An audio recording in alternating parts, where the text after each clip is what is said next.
nos sages disent tout celui qui s'attriste et qui a de la peine, s'il peut verser des larmes, c'est encore mieux. Sur la destruction du temple. Cet homme-là, cette femme-là, cet enfant-là peut mériter de recevoir par Hachem un cadeau énorme. Hachem, il peut l'aider à le faire monter spirituellement et à le purifier de toutes ses fautes. Où c'est marqué cela? C'est marqué dans Develiaou, Tana Develiaou. Eliaou, un avis de mémoire bénie, et nous sommes dans la paracha de Pinhas, parce qu'il nous faut corréler et relater toutes ces paroles, toutes ces périodes de 21 jours, avec les parachutes qui sont parachutés à cette période-là, c'est-à-dire Balak, Pinhas et Matot Masai. Ce sont des péricopes avec des haftarot qui ne parlent que de la vision des prophètes, de la destruction, et la Nehama, c'est-à-dire les 7 haftarot qui vont parler de la Nehama, c'est-à-dire de la consolation. Parce que c'est la période qui est la plus sombre a priori, mais c'est la période où les parachutes parlent des fêtes. Elles parlent de toutes les fêtes de la Torah, les fêtes du Ham Israël. Parce qu'il nous faut savoir que c'est là, que ces périodes-là, les 21 jours, vont se transformer en Sasson, Vesimha, Gilla, Arina, Ditza, Hatan, Vekala. Ils vont se transformer en joie, en allégresse, en bonheur pour le Ham Israël. Et que les mariages, tous les mariages qui vont se produire, Be'ezat Hashem, pour tous les êtres qui ont besoin, une fille, un garçon, qui ont besoin de ça, ça se prépare maintenant pour tout Be'av. C'est maintenant qu'on prépare les 21 jours, qu'on prépare le Tov, c'est-à-dire à partir du 17 Tammuz, c'est le Tov, on prépare ce qui est le tout Be'av. Le tout Be'av, c'est les mariages qui commencent. C'est une période très favorable, mais il nous faut les préparer dans les 21 jours. Si on les prépare dans les 21 jours, comment on les prépare? Par la tristesse du Harban Bet Hamikdash. Parce qu'un homme qui n'est pas marié, une femme qui attend de se marier pour apporter une vie au monde, apporter des enfants dans le monde, c'est sûr et certain, c'est considéré comme un petit Harban, une petite destruction, tant qu'elle n'a pas construit un foyer pour faire descendre la Shérina. Et si on veut faire descendre la Shérina en nous, il nous faut d'abord prier que la Shérina elle descende dans le Beth Amikdash Tzion. Dans Tzion. Tzion hi vedoresh ela. Il nous faut être doresh oda. Pour être doresh que la Shérina elle descend et c'est mise avec Akadosh Baruch Hu, il nous faut savoir que nous aussi on aura le mérite d'avoir les 21 jours de bonheur. Si on commence par le Tov, c'est la raison pour laquelle j'ai toujours dit avec l'aide de Hachem que quand on pense au Tov de la Shérina, on mérite que le Hatan, il place sous la Choupa, qui est le Beth Amikdash. La Choupa, c'est le Beth Amikdash. Il peut placer la bague sur l'index de la Kala, sur la phalange 17. Parce que vous savez très bien que Yad, c'est 14. C'est pour ça qu'il s'appelle Yad. Parce qu'il y a 14 phalanges, certes. Après, vous avez le pouce, c'est 15. Après, il y a le code de phalange dans le pouce. Vous avez 15, 16.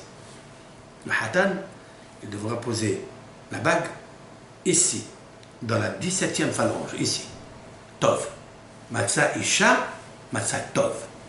Parce qu'il va poser sur le Tov, la 17e phalange, pour qu'il puisse avoir le bonheur avec cette gala, avec cette femme-là. À quel moment il peut réussir ça? À quel moment elle peut apporter sur lui cette bracha, ce mazal? C'est depuis 17 Tammuz, Tov, pendant les 21 jours, jusqu'à Tisha B'Av, et s'il fait bien ce tikkun, cette réparation, avec l'aide de Hachem, il méritera de réparer le Hegel, c'est-à-dire le veau d'or, Parce que quand on est célibataire, on est un veau d'or, on pense qu'à nous, on a un ego. Alors, on a fait des fautes à cause de ça, parce qu'on est célibataire, parce qu'on n'a pas cette femme qui va nous aider à nous sauver des marcharot raot, à nous sauver des averot. Eh bien, quand il va faire, pendant les 21 jours, il va faire le tikkun ha-shechina, il va ramener la couronne à Hachem pour que Hachem puisse construire le Beth Amikdash. Et il faut savoir que lui aussi, il méritera la couronne, c'est-à-dire sa femme. Be'ezat Hachem Yitbarach. Il est marqué dans Tana d'Eveliyahu. Kol Hacham Israël. Tout sage parmi les Israël. Shieshbo d'Ivre Torah. Qui a des paroles de Torah. La Amito. C'est-à-dire quelqu'un qui étudie la Torah, mais qui étudie la Torah et Shem Shamayim. Il est dans le Emet. Ça c'est... Comment on peut savoir que vraiment il a la Torah, et cette Torah, elle lui tient à cœur, c'est sa lumière, c'est son bonheur, c'est tout ce qu'il a.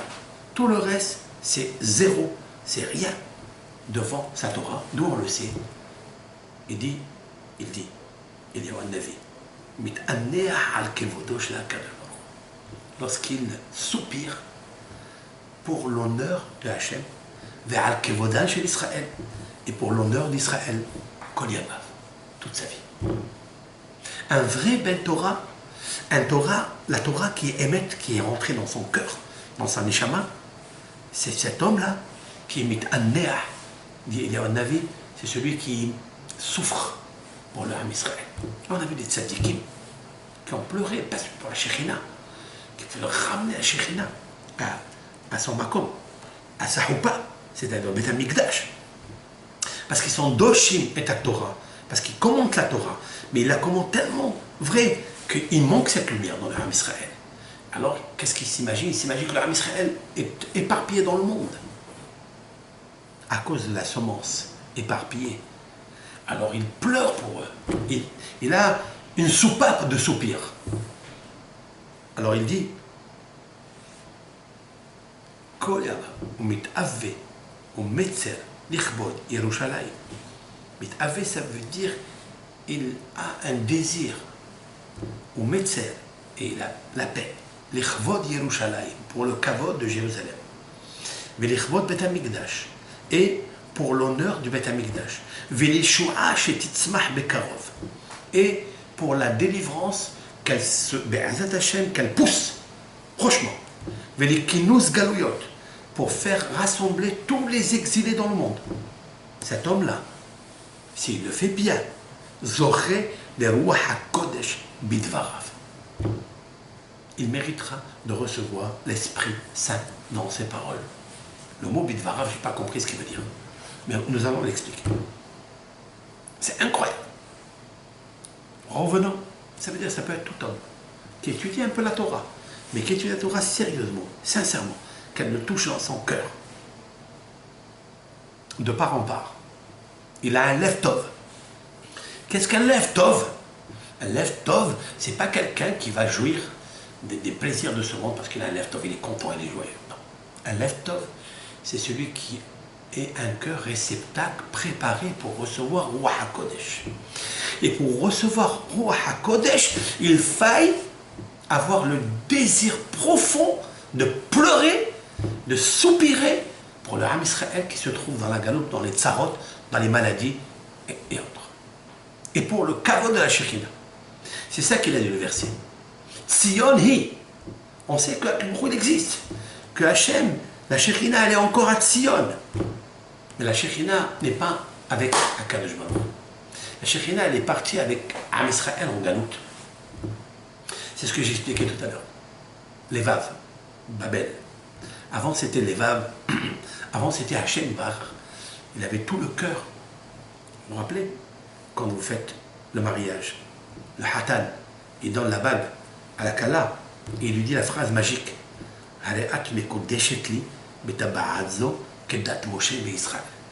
Voici, tu es marié avec moi, tu es consacré à moi, li, betabarazo, avec cette bague. Kedat Moshe et Israël, comme la loi de Moïse et d'Israël. Cette phrase-là, elle contient 32 lettres. Lève. Le cœur. Le cœur. Ça veut dire quoi? on est sous la choupa. Après, on va briser un vase. Cette brisure des vases, qu'on ne pourra pas faire maintenant, dans cette période. Bien sûr, les Sfaradim, ils peuvent. Si c'est un cas urgent, ils peuvent. C'est le minhag. Mais il y a beaucoup qui ne se marient pas dans cette période. Parce que les Ashkenazim aussi, eux, ils sont mahmirim, ils sont sévères. À cause du horban. Comment on peut briser pour la simha du mariage un vase alors que la Torah a été brisée et éparpillée? C'est impossible. Mais s'il doit se marier, parce que c'est urgent, à ce moment-là, bien sûr que c'est une mitzvah. Parce qu'on récupère le halal, la kala qu'on a perdu jadis. C'est-à-dire la musique. C'est sûr et certain que c'est une grande mitzvah. Parce qu'il nous faut ramener les neshamot. Et en plus, le mariage pour un homme, c'est le sauvetage. Un homme, quand il se marie, il a 7 bénédictions. Ces 7 bénédictions sont confirmées, comme le traité talmudique Yevamot, page 62b, dit, un homme sans femme, c'est qu'il n'a pas de shalom. Il n'a pas de paix. Un homme sans femme n'a pas de beurre, n'a pas de bénédiction. Un homme sans femme n'a pas de rempart, choma, n'a pas de rempart. Un homme sans femme n'a pas de simha. Il n'a pas de or, il n'a pas de lumière.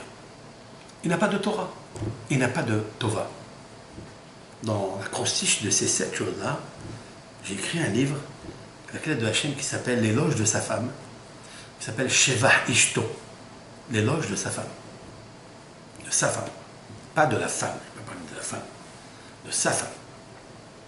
Shevah Ishto, le Rav Hida, c'est rapporté dans le Ben Ishai.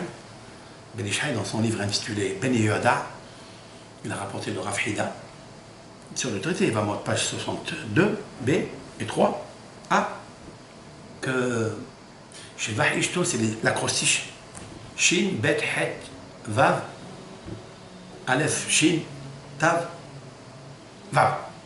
C'est quoi? Shin, Bet, Het. Shin, Shalom. Bet, Beracha. Het, Homa. Ishto, Adam. Il n'est pas Adam, il n'est pas un homme. Shin, Simha. Tav, Torah. Vav, Vetova. J'ai écrit un livre avec l'aide de Hachem qui s'appelle Shevah Ishto, l'éloge de sa femme. Il est dans le livre en français. Vous pouvez l'acquérir avec l'aide de Hachem. Et donc, dans ce livre, il y a 441 pages, comme la valeur numérique du mot Emet. Regardez ce sefer-là, très intéressant pour les couples.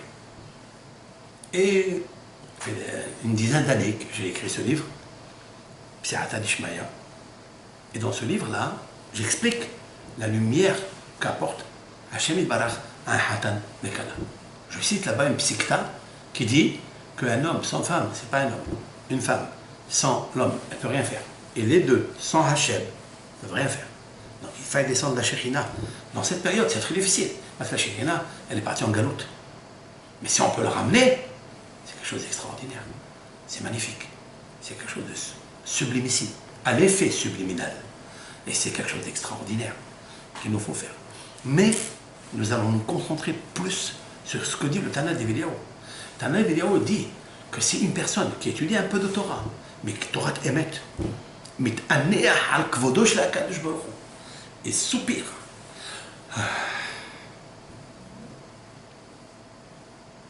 je vais vous dire quelque chose, un sod, un secret.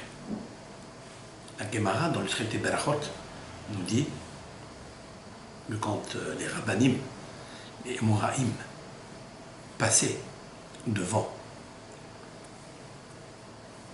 le Kotel, et ils voyaient le Beth Amikdash détruit, ils soupiraient. Ils soupiraient.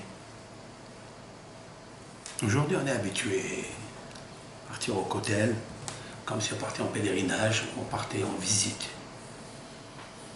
Mais celui qui a la chance d'aller au Kotel, et quand il voit le Kotel, il met un néa, c'est-à-dire il soupire. C'est la période maintenant de le faire. La Gemara, elle dit Anaha. Anaha, ça veut dire soupir. Meshaberet hatsi gufo shel adam. Elle brise la moitié du corps d'un homme. C'est-à-dire qu'en général, le soupir, ce n'est pas une bonne chose. Bien sûr. Et un autre dit, Mishaberet kol gufo shel adam. Elle brise tout le corps d'un homme. Donc quoi il discute? Qu'est-ce que ça veut dire? Quel est le sens? Qu'un soupir, il brise la moitié d'un corps. Il y a qui dit tout le corps. Vous savez que l'âme sœur, ce sont deux âmes qui se séparent, mais à l'origine c'est une. C'est un seul corps. Et Hachem Yitbarach, l'Éternel, il a pris ces deux parties, il les a parasemées dans le monde, dans la galoute. Et il faille faire tout pour trouver ce qu'il a perdu. Vous savez comment on le fait? En brisant son corps. Soit tu le brises à moitié, soit tu le brises entièrement. Ça veut dire quoi? Cela veut dire si tu veux récupérer toute la moitié, celle qui a disparu, celle que tu ne sais pas où elle est, celle qu'il faille beaucoup la chercher. Combien de temps on met pour la chercher? Il faut savoir que avec le soupir que tu as pour le Horban Bet HaMikdash, la Shekhinah qui ne se trouve pas à côté, en union avec Hachem Yitbarach, alors si tu fais ce soupir, la Anaha, tu as le désir, tu as la tristesse que Akadosh Baruch Hu, il vienne récupérer vite la Shekhinah, eh bien Hachem Yitbarach te donne la chance de reconstruire ton corps. C'est-à-dire, tu as perdu une moitié, tu vas la récupérer. Parce que pour l'instant, tant que tu ne l'as pas récupéré, tu soupires. Et d'un côté masculin et de l'autre côté féminin. Quelle est la chose qui peut te ramener la chance, le mazal, la ségoula, la plus grande?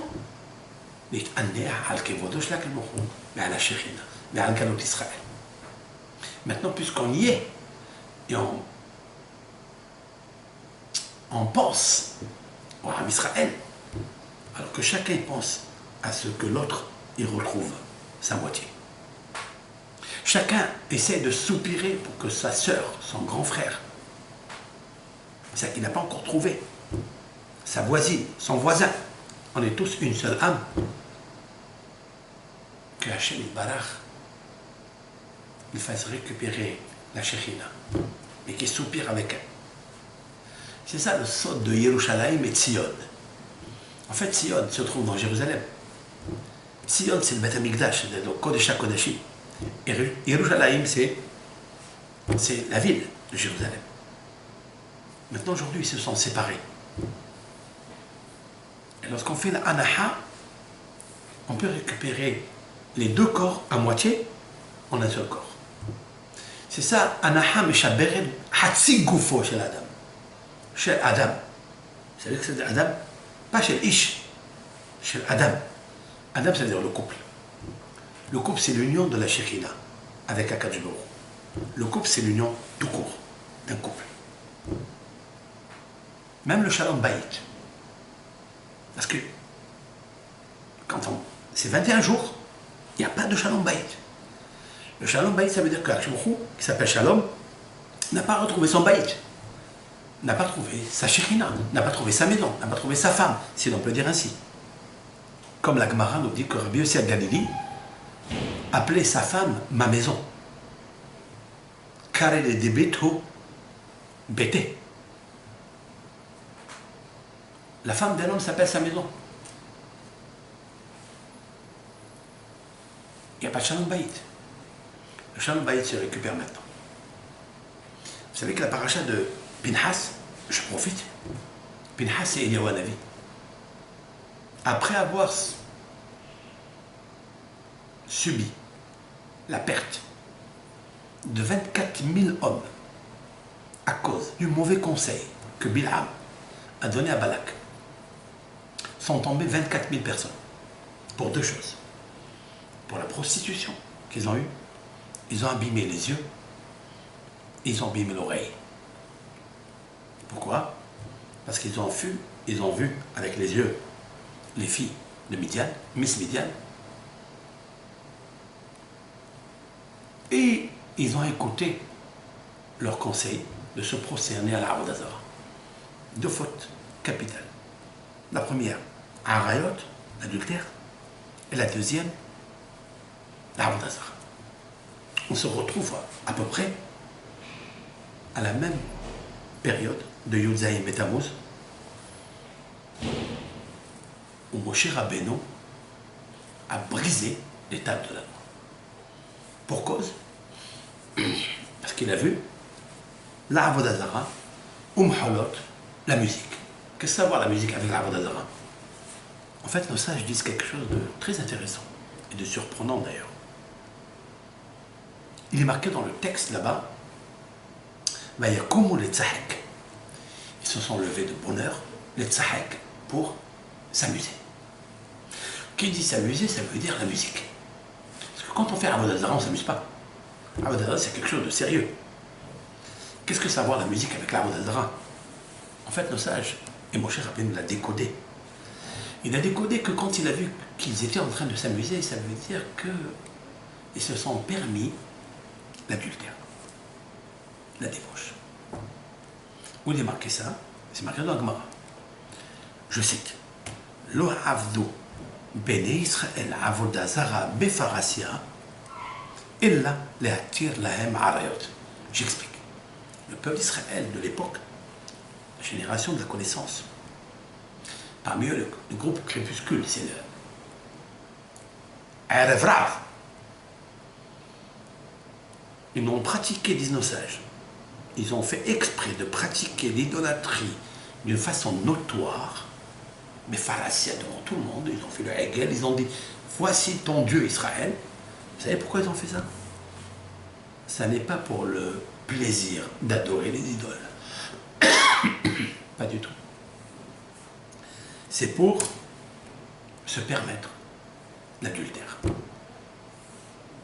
Incroyable. Incroyable. Ils ont dit: voilà, ça y est, un pli Moshe. Alors qu'est-ce qui s'est passé? Il s'est passé que le peuple d'Israël, quand ils ont reçu la Torah, Hachem Yitbarach, il a dit, il va dire au peuple d'Israël de se séparer de leurs femmes et de se séparer aussi des incestes, des femmes, des sœurs, alors qu'on pouvait se marier avant Matan Torah, on pouvait se marier avec la tante, avec, etc. Et on leur a interdit. On dit maintenant, chacun va se marier avec une femme, plus jamais il touchera une autre femme. Interdit de se marier avec n'importe laquelle, ni sa tante, ni sa sœur, etc. Ils se sont mis à pleurer. Vaïv quoi am les mishpehotam, dit le sage. Ils se sont mis à pleurer. Ils ont dit: on nous interdit à quelqu'un qu'on aime. Moi, je ne m'accorde pas avec elle, je m'accorde avec elle, celle qui aime ma famille. J'en ai dit: c'est fini. Assour, Hachem m'a dicté cela, interdit. Le peuple d'Israël n'a pas supporté ça. Profondément, à l'intérieur de lui, c'est ce que je vous expliquais dans les cours de la sobriété, la négia. La négia, c'est-à-dire on est touché d'intérêt, vous avez touché quelque chose qui m'appartient, qui est au très fond de mon âme, ce que je ne peux pas me séparer, c'est mon sang, c'est mon âme. Vous me dites: il faut se séparer, il faut couper, c'est impossible. Qu'est-ce qu'ils ont fait? Ils ont créé une histoire de Avodah Zarah, pour dire qu'en fait, Dieu ne regarde pas. Dieu s'occupe plus de ce monde. Parce que j'ai un propriété Serara de ce que j'aime, cette femme, pas l'autre. Et vous savez que le roi Shlomo Melech nous a dit quelque chose de très puissant. Maïm gnovim yimtaku. Les eaux qui sont volées sont douces. Tout ce qui est interdit, là où Yetzirara il a mis l'épice de l'interdit, c'est ce que je veux. Et c'est tout. On leur a interdit telle et telle femme, ils n'ont pas pu supporter. Donc ils ont créé l'Avodah Zarah. En fait, il n'y a pas de athée. Ça n'existe pas, l'athéisme. Il existe le roi Haïm de la Negia. Ça veut dire quand j'ai un intérêt quelque part. Quand j'ai un intérêt, je peux perdre tout ce qui est important, même Hachem, même la Torah. Je peux l'évacuer pour l'instant parce que je dois faire ce que j'ai à faire, ce que j'aime faire, ce que le plaisir et le désir qui vibrent dans les cordes de mon âme et de mon cœur. Et ça, il ne peut pas faire autrement. Je dis toujours que celui qui se dit qu'il est athée, il s'est hâté de le dire. C'est pas vrai. En fait, on a vu que l'armée israélienne font des hommes. On dirait que l'histoire, elle est revenue ici. Et Zimri, c'est-à-dire celui qui est un des présidents de la tribu de Shimon, va amener Kozvi Batsour, c'est la fille de Tsour. Tsour, c'est un des chefs, un des Nessiim, des présidents, des princes de Midian. Elle était très très belle. Il l'a amenée dans le camp. Il a dit, je veux me permettre de me marier avec elle. Et bien sûr, il a fait la Avera, il est entré dans une tente, il a fait le péché. Pinhas, fils d'Elazar, fils de Aaron Cohen, est rentré avec un romah, c'est-à-dire une lance, et il a transpercé les deux êtres qui étaient en train de faire le péché. Il les a levés comme ça. C'est marqué qu'il y a eu 10 miracles, on expliquera dans la paracha, si Dieu veut, dans la péricole de Pinhas. Nous arriverons, nous ferons une autre vidéo. Mais en fait, qu'est-ce qu'il y a eu là? Deux choses. Il y a eu la Vodazara, qui se sont prosternés. Et il y a eu l'adultère. Ça veut dire que les choses ne se perdent jamais. Ce que les trisaïeuls, à l'époque de Moïse, il n'y a pas longtemps, hein, on est dans les 40 années. C'était le 50e jour de la sortie d'Égypte. Ils ont reçu la Torah. Moshe Rabbeinu est remonté à Har Sinaï. Il est descendu le 17 Tammuz. Il a brisé ces tables de la loi. Pour cause de quoi? Idolâtrie et musique. Musique, cela veut dire quelque chose de plaisir. Le plaisir, la musique peut entraîner la débauche. Faire très attention à ça.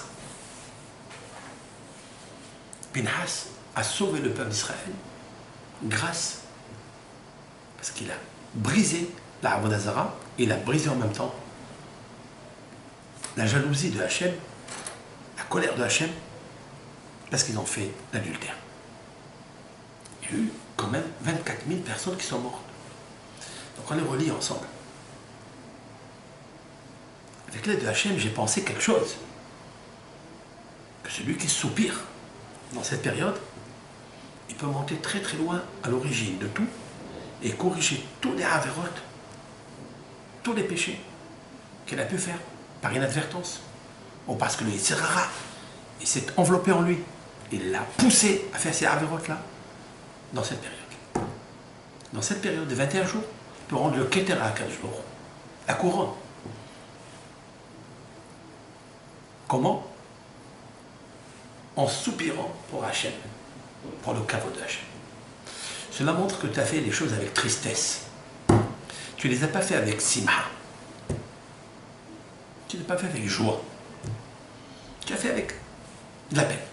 Déjà, on te diminue la faute. On te diminue la punition. Donc voilà ce que dit Rabbi Tana de Veliaou. Que si tu soupires pour la Shekhinah, tu peux recevoir Ruach HaKodesh. J'imagine qu'aucun homme qui n'est pas marié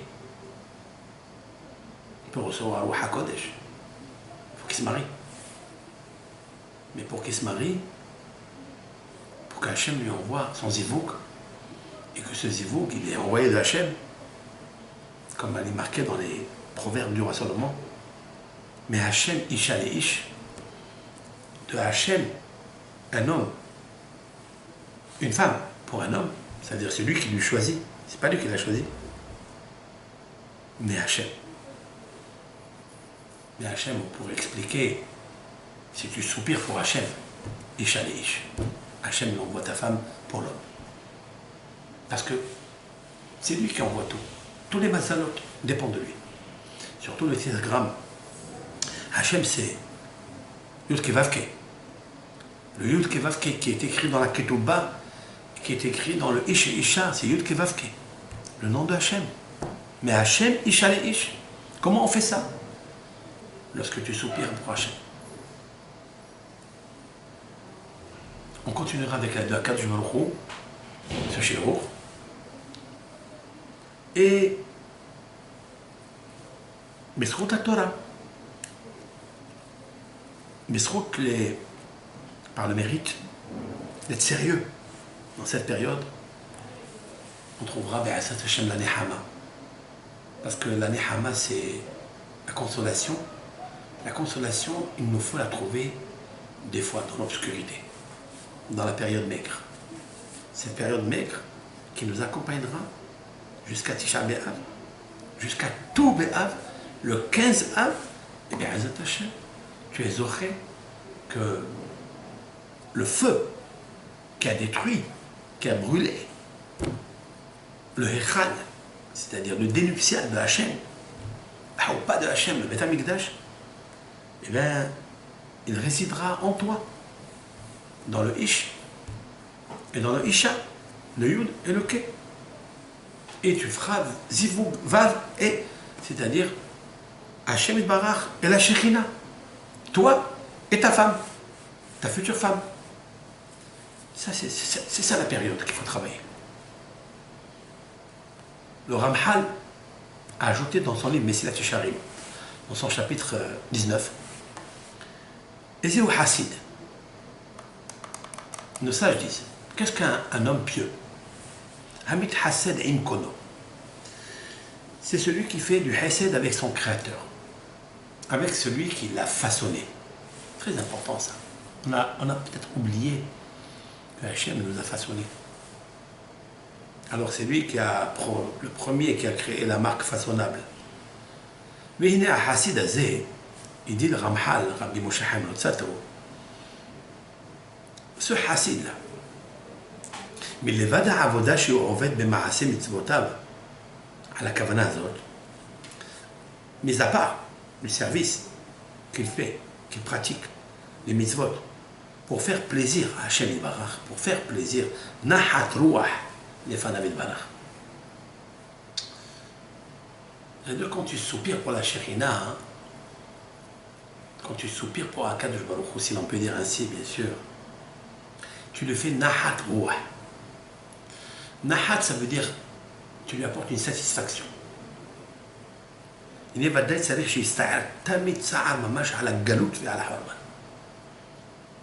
dit, les mitzvot, c'est bien.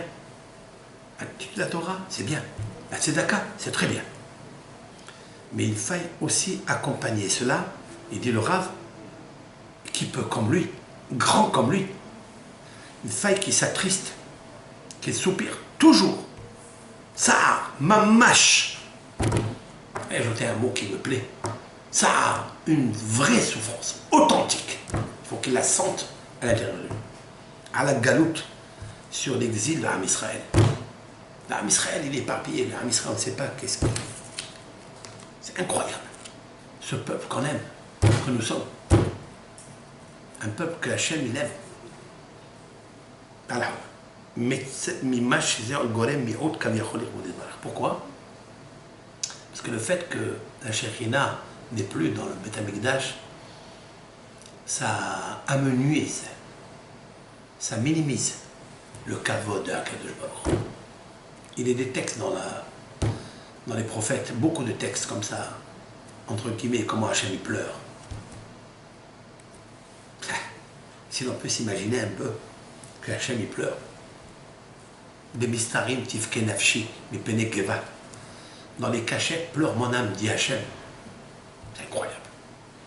Que lui, il souffre en même temps que Hachem. Ça, c'est un pieux. Ça, c'est un hassid.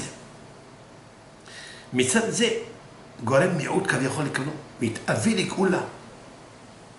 Il doit aspirer, il doit avoir une ta'ava. Ta'ava, ça veut dire un désir. Quand quelqu'un a la ta'ava pour autre chose. La Géoula pour le sauvetage, la libération de Am Israël, de la Shekhinah, de la dispersion. Les fichiers Bahiye et Louis Lechvot chez Barach. Parce que grâce à ça, dit Ramchal, grâce à ça, le fait qu'il pleure, le fait qu'il s'attriste, il va faire une élévation au kavod de Hachem Barach. C'est tellement simple. Prenez le temps un petit temps, bien sûr, il y a des moments propices, à savoir, après minuit, le Zman de Hatzot, se lever, quelques télim. Il y a un petit coup de Hatzot, il dit, c'est pas long, c'est pas tellement long. Je ne sais pas s'il existe en français, mais ça doit exister en français pour ceux qui ne savent pas. Quelques psaumes, de s'attrister pour ramener le Tov à Akadosh Baruch, pour ramener le Keter à Akadosh Baruch. Surtout les 21, comme j'ai expliqué, le Tov, Artov Israël, les Varé, les Vav. De transformer le Babel en les Vav. Le Babel, c'est le bilboul. C'est tout ce qui est brouillé, tout ce qui est dispersé. Quand on est brouillé, c'est-à-dire notre esprit est dispersé, alors on soupire.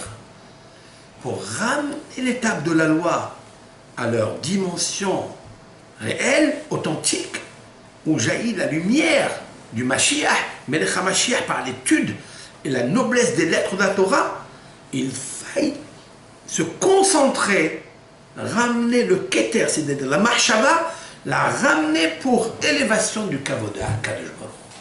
C'est ça qu'il faut. Même un peu, mais concentré. Akadosh Baruch, il est, si l'on peut dire ainsi, il est heureux. Ça, tout le monde peut le faire. Alors, Akadosh Baruch, il ramène la Géoula. C'est la raison pour laquelle, avec l'aide d'Hachem, on continuera ce petit cours. Mais c'est Hachem, en le reliant avec les parachutes de la semaine, Balak, Pinhas et Matot Masay.